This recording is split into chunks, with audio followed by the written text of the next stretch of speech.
So dear students, कल हम लोगों ने जो है बेसिकली लास्ट एपिसोड में पढ़ा था कि मिन्स्काउस्की नाम के जो साइंटिस्ट आए थे, उन्होंने 3 डायमेंशनल वर्ल्ड को ट्रांसफॉर्म करके 4 डायमेंशनल स्पेस टाइम की बात की थी और उन्होंने वेक्टर्स की बात की थी। Do you remember that? है ना, वेक्टर्स, 4 वेक्टर्स की। तो जो हम नॉर्मल वेक्टर्स पढ़ते हैं वो 3D वेक्टर्स हैं, ऐसे समझ लीजिए, वो 3 डायमेंशनल स्पेस में काम करते हैं।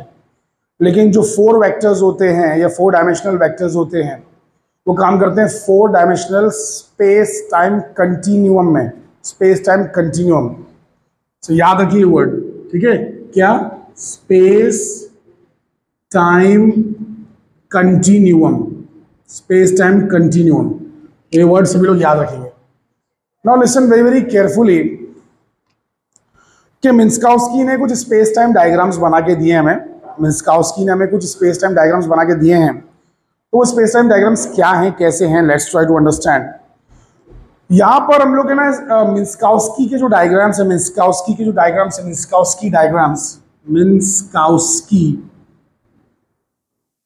स्पेस टाइम डायग्राम्स, इन डायग्राम्स के अंदर हम लोग स्पेस का एक ही एक्सिस कंसीडर करते हैं, which is the x axis. ठीक है? एक्स के अलावा हम लोग कोई एक्सिस लेते ही नहीं और इसको प्लॉट करते हैं टाइम एक्सिस के अगेंस्ट। क्योंकि वाई और जेड में हम ऐसा मान लेते हैं कि वाई और जेड में कुछ भी ड्रामेटिक नहीं हो रहा है, nothing dramatic is happening in Y and Z, all the motion is taking place along the X axis, that is what we assume. ऐसा हमारा अजम्पशन है कि सब कुछ जो हो रहा है वो एक्स एक्सिस के अलोंग हो रहा है। ठीक है? अब एक्स एक्सिस को हम लोग हॉरिजॉन्टल रखते हैं, रख दिया। टाइम एक्सिस को वर्टिकल रखते हैं, रख दिया। उसके बाद हम चाहते हैं कि दोनों स्पेस टाइम जो है सेम लगे, सेम स्पेस टाइम एक ही चीज लगे, स्पेस और टाइम अलग अलग ना लगे, स्पेस टाइम एक ही चीज लगे। तो इसीलिए हम लोग है ना टाइम एक्सिस को सी से मल्टीप्लाई कर देते हैं। तो स्पीड इनटू टाइम क्या होता है बेटा Zainab ji? Speed into time is what? Distance. और ये भी डिस्टेंस है ना, ये भी डिस्टेंस, ये भी डिस्टेंस। तो डिस्टेंस डिस्टेंस बेसिकली क्या हो जाएगा, मतलब मेरे सेम डायमेंशंस हो जाएंगे। So this is one of the dimensions, this is one of the dimensions. ठीक है? ऐसा हो जाएगा। अब सीटी सीटी बार बार लिखना तकलीफ दे साबित हो सकता है, तो instead of writing CT we will write omega. Omega जहां भी आया समझ आएगा टाइम की बात चल रही है, बिकॉज सी तो एक नंबर है, सी तो एक कांस्टेंट है जो मल्टीप्लाई किया जा रहा है टाइम से। तो सिर्फ आपको सीटी के बदले ओमेगा अल्फाबेट याद रखना है। तो अब हमारा ये हो जाएगा ओमेगा। ठीक है? So X is space, omega is time, मतलब दोनों ही एक्चुअली स्पेस टाइम है, ऐसा मान लो। स्पेस और टाइम अलग अलग बोलना अच्छी बात नहीं है अब। ठीक है? तो स्पेस टाइम, दोनों स्पेस टाइम के डायमेंशंस हैं। तो this is first dimension, this is fourth dimension. ठीक है? बाकी ये 2 dimensions they are unaffected in our processes, हमारे प्रोसेस में वो अनअफेक्टेड है। ठीक है? हमारे डिस्कशन में वो अनअफेक्टेड है। अब एक इवेंट कंसीडर कीजिए जो कि हो रहा है स्पेस टाइम में और उसके कोऑर्डिनेट्स है, coordinates of the event, coordinates of the event जो है वो है x, ct। ये 2 कोऑर्डिनेट्स हैं। ठीक है? हमारे इवेंट के ये 2 कोऑर्डिनेट्स हैं। अब इसको हम लोग ऐसा बोलेंगे x, ओमेगा। ठीक है? इस तरीके से बोलेंगे।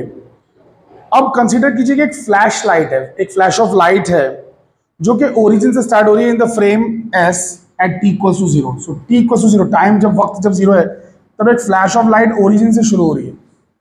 Are you understanding? वैसे ये ओरिजिन नहीं बनाया मैंने, ओरिजिन तो यहाँ है, तो बनाने को आप है ना बेसिकली ऐसे बना सकते हैं। ठीक है? तो ये तो जस्ट मैं ऐसे दिखाना चाहता हूँ कि कहीं तो जा रही है फ्लैश ऑफ लाइट, कहीं तो जा रही है फ्लैश ऑफ लाइट। सुनो, अगर मैं ना ऐसा कोई डायग्राम बनाता एक्स और वाई वाला, एक्स और वाई भी स्पेस टाइम का एक डायमेंशन है, सेकंड डायमेंशन, और एक्स भी स्पेस टाइम का एक डायमेंशन है, फर्स्ट डायमेंशन। तो अगर ऐसा बनाता तो स्ट्रेट लाइन आती है, ऐसी स्ट्रेट लाइन आती। क्यों? क्योंकि वाई में नहीं, एक्स में लाइट छोड़ रहा हूँ। समझ रही ज़ैनब जी? मैं खाली लाइट ले रहा हूँ, इसको ऑन कर रहा हूँ, एक्स में लाइट जा रही है। लेकिन लेकिन लेकिन लेकिन अब लाइट ऐसे नहीं जाएगी बल्कि ऐसे जाएगी। क्यों? क्योंकि ये स्पेस टाइम का फर्स्ट डायमेंशन है और स्पेस टाइम का फोर्थ डायमेंशन है, और क्योंकि इसमें टाइम भी है तो वक्त के साथ साथ मतलब सॉरी जगह के साथ साथ वक्त भी बदल रहा है, स्पेस के साथ साथ टाइम भी बदल रहा है, तो it can not be straight line like this. इसका तो यह मतलब होगा कि टाइम रुका हुआ है, टाइम थोड़ी ना रुका हुआ है, टाइम तो बढ़ रहा है ना, समझ रही है रीम अंसारी जी। बेसिकली जगह के साथ साथ वक्त भी चेंज हो रहा है, वक्त भी बदल रहा है, तो कुछ ऐसा लाइन आने वाला है। सो हम लोग है ना सिर्फ लाइन बनाएंगे, एरो नहीं बनाएंगे। So it is a line, समझ में आ रहा है बेटा। सो लाइट जो है मान लेते हैं x डिस्टेंस ट्रेवल कर रही है टाइम t में, x डिस्टेंस ट्रेवल कर रही है टाइम t में, तो c जो है x बाई टी होगा, c जो है x बाई टी होगा। समझ में आ रहा है? अरे हाँ क्या ना भाई। तो लिसन वेरी केयरफुली, यहां से अगर आप ध्यान से देखें तो ये बन जाएगा x equals to C T. तो x और सी टी यानी कि ओमेगा बराबर बराबर है, तो ये जो लाइन आएगी इसकी स्लोप होगी 1, यानी कि ये 45 डिग्री होगी, बिकॉज स्लोप मतलब होता है tan थीटा। तो tan थीटा 1 कब आता है? जब थीटा होता है 45 डिग्री। तो ये बिल्कुल एंगल बाइसेक्टर में बैठी हुई है, यानी ये फ्लैश ऑफ लाइट जब मिन्स्काउस्की के स्पेस में चलती है, मुस्फिरा जी ध्यान से सुनिए, जब एक फ्लैश ऑफ लाइट को आप स्पेस टाइम में छोड़ते हैं तो वो 45 डिग्री पे चलने वाली वर्ल्ड लाइन होती है।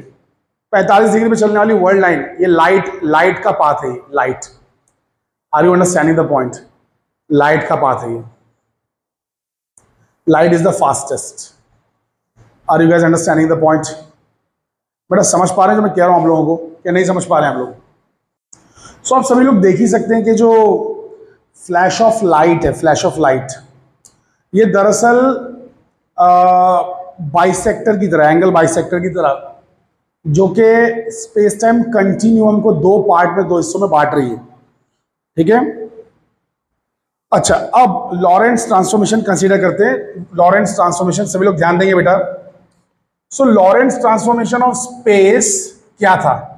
x dash is x minus V T upon under root of 1 minus V square by C square. अरे भाई याद आ रहा है कि नहीं याद आ रहा है? और टाइम का क्या था? t dash equals to t minus V X by C square upon under root of 1 minus V square by C square. भाई इतना याद आया कि नहीं? फर्स्ट यूनिट का पार्ट है पूरा यार, कम ऑन। ठीक है, अब ये जो इक्वेशंस है ना, they are not looking too good, they are not looking very nice. So let's try to transform them. Let's try to transform them. So what we are going to do is, we are going to multiply by c up and down. तो c से ऊपर और नीचे multiply करेंगे। अरे भैया ये vt था, उसको लिख दिया vct और डिवाइड कर दिया c से। c कैंसिल होकर वापस vt आ जाएगा ना। समझ में आ रहा है बेटा? नर्सरी का मैथमेटिक्स है, इतना कोई भी कर सकता है। It is damn easy. Are you guys understanding what I am saying? Nursery की बात पे जैनब जी मुस्कुरा दी। यहां पे सी से मल्टीप्लाई करेंगे, यहां पे सी से मल्टीप्लाई करेंगे, यहां पे भी सी से मल्टीप्लाई करेंगे, तो एक सी कैंसिल हो जाएगा। दोनों बाजू सी से मल्टीप्लाई करेंगे, सी से सी से सी से, एक सी कैंसिल होकर सी बचेगा खाली। Are you understanding it? Upon under root of 1 minus V square by C square. अब listen very carefully, C T को हम लोग कहेंगे ओमेगा, और वैसे ही बीटा एक चीज रहेगी, वो रहेगी वी बाई सी। अरे वी बाई सी बार बार कौन लिखेगा यार? तो इसलिए हम लोग ने जिंदगी को आसान बनाने के लिए वी बाई सी को बीटा कह दिया। क्या कह दिया? बीटा। तो अब देखिए क्या क्या होता है यहाँ पे। X dash is X minus beta omega upon under root of 1 minus beta square. See how beautiful this equation has become. It's beautiful and marvellous equation, बहुत ही खूबसूरत इक्वेशन है। ऐसी इक्वेशंस को देख के प्यार आता है। It looks so simple and look here, ये देखो C T dash, this is omega dash, this is omega, this is beta X by under root of 1 minus beta square. Now listen, ये दो चीजें जो दोनों बिल्कुल अलग अलग थे, एक दूसरे से बिल्कुल जुदा, poles apart, now they are looking so similar. Do you understand this thing? तो यही तो बात है ना भाई, कि हम जो फिजिक्स वाले लोग रहते हैं और मैथमेटिक्स वाले लोग रहते हैं, अपनी जिंदगी आसान बनाने के लिए सब्स्टिट्यूशंस करते हैं। सब्स्टिट्यूशंस, सो हमारी लाइफ आसान हो जाती है। Are you guys understanding it? बहुत ही ब्यूटीफुल इक्वेशंस हैं। इसी इक्वेशंस के साथ खेलेंगे हम लोग 4 डायमेंशनल स्पेस टाइम में। ये दोनों इक्वेशंस आपको बिल्कुल दिमाग में बसा लेनी है हमेशा हमेशा के लिए। Are you guys understanding this? कोई कुछ कहना चाहता है इस बारे में? कोई अपनी कोई जाती राय पेश करना चाहता है? चलिए इसको जल्दी कॉपी कर लीजिए। तो मैंने फाइनली यहाँ पे इक्वेशंस ऊपर लिख दी हैं, ठीक है।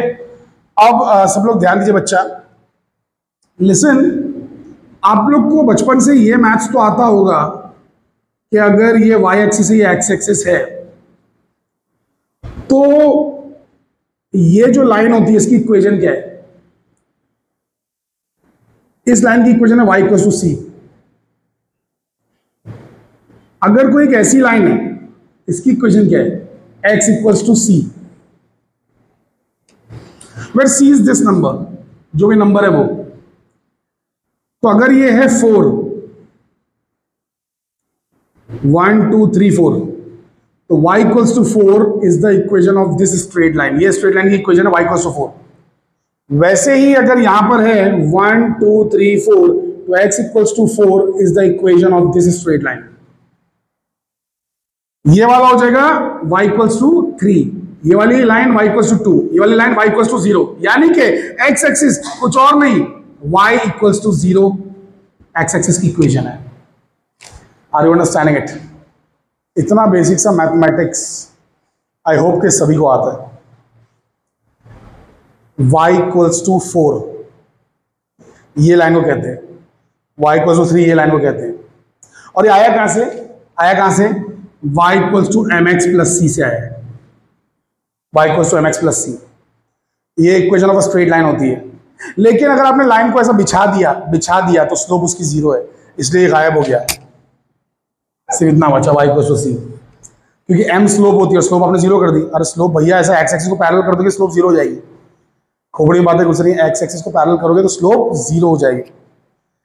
सो बेसिकली कहने का मतलब ये है, बहुत ही सिंपल सी बात ये है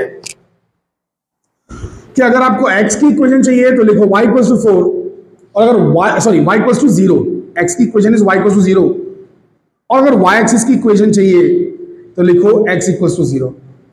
सो x equals to 5, x equals to 4, x equals to 3, x equals to 2, x equals to 0, y axis की इक्वेशन। कर लो सगड़े में, समझ में आया सभी को? सारे विद्यार्थी गण मेरी बातें पूर्ण रूप से समझ पा रहे हैं? सो बेसिकली अब जब लोगों ने स्पेस टाइम डायग्राम बनाया, यहां पे है ओमेगा, यहां पे है एक्स, तो टाइम वाले एक्सिस की इक्वेशन क्या होगी? इसकी इक्वेशन क्या होगी? इसकी इक्वेशन होगी x इक्वल्स टू 0, और स्पेस वाला जो ये है, मतलब ये वाला x, it is omega equals to 0, बराबर है ना? ये हो गया s frame, s frame, s। अब हम लोग को देखना है s prime frame, s prime frame, s prime. s prime frame में क्या हो जाएगा? x डैश इक्वल टू 0, किसकी एक्सिस है ये? मतलब कौन सी इक्वेशन है, किसकी इक्वेशन है? ये ओमेगा वाले की। अरे हाँ क्या ना, for equation of omega axis, omega dash axis, sorry अब ओमेगा डैश आएगा ना, x dash must be 0। So x dash 0 का मतलब क्या है? x minus beta omega by root of 1 minus beta square equal to 0 आ जाएगा। कैसे है ये? अरे भैया अभी थोड़ी देर पहले लिखा था, देखो इधर देखो, इधर देखो, दिख रहा है x डैश का फॉर्मूला ये। अभी ये चीज को इधर ले जाओ, ये भी 0 हो जाएगा, बचेगा सिर्फ इतना, x minus beta omega is 0। हाँ क्या ना? यानी क्या हो जाएगा? x equals to beta omega. समझ पा रहे हैं? अरे हाँ क्या ना भाई? सो x इक्वल्स टू ये हो जाएगा v बाई सी, और ये तो ct था ही, तो ये आ जाएगा x equals to vt। Are you guys understanding this point? And am I committing some crime here? No, it's perfectly fine, right? ये आ गई आपकी ओमेगा डैश एक्सिस की equation, x equals to vt, x equals to vt। अब इस axis की slope क्या होगी, इस एक्सिस की स्लोप क्या होगी, ये जो ओमेगा डैश एक्सिस है। आप बोलेंगे सर ऐसे रहेगा ना, ये तो इस तरीके से रहेगा ना, 90 डिग्री स्लोप रहेगा ना, तो 90 डिग्री पे रहेगा ना स्लोप, ऐसा रहेगा ये नहीं, ये थोड़ा इंक्लाइन रहेगा क्योंकि ये फ्रेम चल रही है, ये फ्रेम चल रही है। अरे भैया ये फ्रेम रुकी हुई है, ये फ्रेम चल रही है और v स्पीड से चल रही है, फ्रेम ही चल रही है तो फ्रेम थोड़ी बेंड रही है। अरे मैंने आपको बताया था कि लाइट चलेगी तो लाइट बेंड रहेगी इतना 45 डिग्री पे, तो कोई और चलेगा तो 45 से कम डिग्री पे बेंड रहेगा। अच्छा वो साबित करेंगे कैसे कि ये एक्सिस 45 डिग्री से कम पे चलेगी, मतलब कम पे बेंड होगी, कैसे साबित करेंगे? How do you find slope? Slope is tan phi या tan थीटा। स्लोप होती है tan थीटा या tan फाई, जो भी कहना चाहो कह सकते हो, स्लोप किसी भी चीज की स्लोप। तो ये देखिए tan phi, slope is tan phi, right, ठीक है। अब इसको हम प्लॉट कर रहे हैं, ये जो चीज है इसको प्लॉट कर रहे हैं, इसी रीजन में प्लॉट कर रहे हैं। सो यहाँ पे अगर आप tan फाई निकालते हैं, tan फाई, तो tan phi will be what, let's consider this is some omega dash axis, let's assume, पहले अज्यूम कर लेते हैं, and this X dash axis, we don't know, we are just assuming. So हमें ये slope अगर इसके हिसाब से निकालनी है, सपोज नॉर्मली तो स्लोप एक्स के हिसाब से निकाली जाती है, बट सपोज इसके हिसाब से निकालनी है, इसे मैं अगर फाई कह दूं, इसे अगर मैं फाई कह दूं, so tan phi will be what, X upon what, Y. अरे हाँ क्या ना मेरे दोस्त, समझ में आ रहा है? tan phi is opposite upon adjacent, X upon omega, है ना। अरे ये तो एक्स ही है ना भाई, ये एक्स है तो एक्स लिखोगे, बट वाई पे ओमेगा है तो omega, X upon omega. So tan phi is X upon omega. X upon omega क्यों आया इसको समझिए। अरे भैया मुझे इस लाइन का खाली जानना है कितना एंगल पे, ये लाइन कितना एंगल पे, ये चल रहा है, ये खड़ा तो नहीं रह सकता सीधा, ये ऐसा रहेगा। तो basically tan phi is X by omega,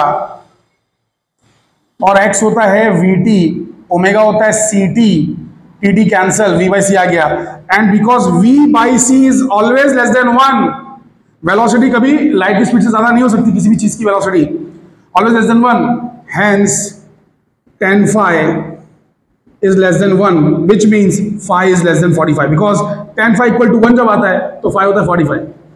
तो अगर tan phi की वैल्यू 1 से कम है, इसका मतलब phi 45 से कम है। सो 45 पे तो लाइट थी, लाइट 45 पे तो लाइट थी, लाइट ये लाइट थी, तो 45 से कम मतलब ये इधर झुकी हुई एक्सिस है। वैसे यहां पे अगर मैंने tan phi डैश निकाला या tan कुछ और नाम दे, tan थीटा निकाला, tan थीटा, तो यहां क्या होगा बेटा, this will be what, omega, and this will be what, x. अरे हाँ क्या ना अकल के बदलो, ये ओमेगा और ये एक्स आएगा ना, समझ पा रहे हो? सुनो, ये किसके लिए था, equation of omega dash axis. अब मैं निकाल लेता हूं ये वाला, for equation of x dash axis. X dash axis के लिए हमें लेना होगा ओमेगा डैश इक्वल टू 0। अरे जैसे ओमेगा डैश के लिए था एक्स डैश इक्वल टू 0, तो एक्स डैश के लिए लेना पड़ेगा ओमेगा डैश इक्वल टू 0। अरे हाँ क्या ना। सो ओमेगा डैश का फॉर्मूला क्या था, omega minus beta X by under root of 1 minus beta square equal to 0। याद आ रहा है? ये चीज उधर चली जाएगी, 0 हो जाएगी, यहां आ जाएगा omega equals to beta X, correct है। तो ये हो जाएगा सी टी इक्वल्स टू, क्या आ जाएगा हमारे पास, हाँ ये v बाई सी है और ये x है, बराबर है। Are we committing some fallacy here? So basically क्या आ रहा है, बराबर आ रहा है कि नहीं आ रहा, बीटा एक्स बराबर है, ये परफेक्ट है, v बाई सी एक्स आ रहा है, ये भी परफेक्ट है। क्या बोल रहे हो? कुछ कैंसिल कहाँ हो रहा है यहाँ पे, कुछ भी नहीं। सो ओमेगा इज, एक सेकेंड इसको ओमेगा रखता हूँ फिलहाल, omega is v by C X, यानी कि omega by X is v by C, बराबर, omega by X is v by C आ रहा है ना। अरे are you guys getting it? और यहां देखो ये क्या था, x बाई ओमेगा था, वो भी v बाई सी था। अरे देखो ना, अगर इसको ध्यान से देखा जाए तो x बाई ओमेगा भी v बाई सी है और ओमेगा बाई एक्स भी v बाई सी का रेशियो है। तो जितना ये लाइन यहां से झुकी है एग्जैक्टली उतना ये लाइन यहां से झुकी है। Are you guys understanding this? तो जितना ये लाइन यहां से झुकी है उतना ये लाइन यहां से झुकी है। ठीक है। अरे दोनों की वैल्यू सेम आ रही है। एंगल मैंने यहाँ पे जो लिया है ये थीटा लिया, यहाँ पे फाई लिया, बट वैल्यूज तो सेम आ रही है ना, समझ रहे हो।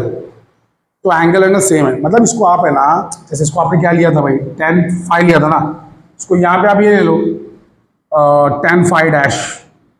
तो tan फाई डैश क्या होगा, इसको फाई डैश बोल दो, it will be omega upon X, omega upon X, है कि नहीं, समझ रहे हैं आप लोग।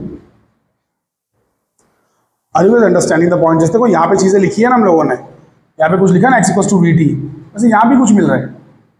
फिर हम स्लोप ले रहे हैं, slope equals to tan phi dash omega by X, जो कि हमें v बाई सी के बराबर आ रहा है, ठीक है।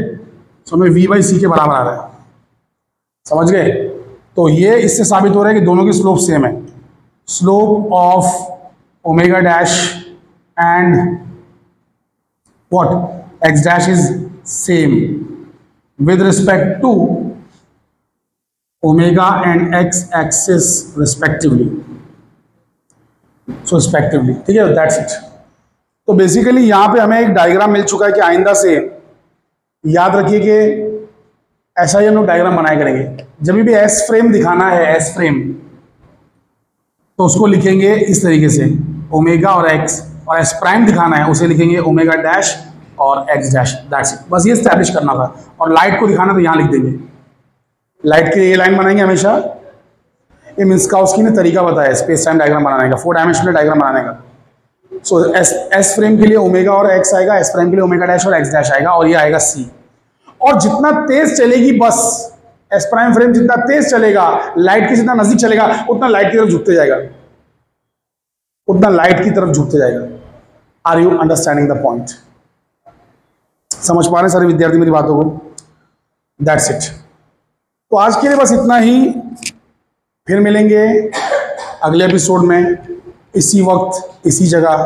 तब तक के लिए सायोनारा।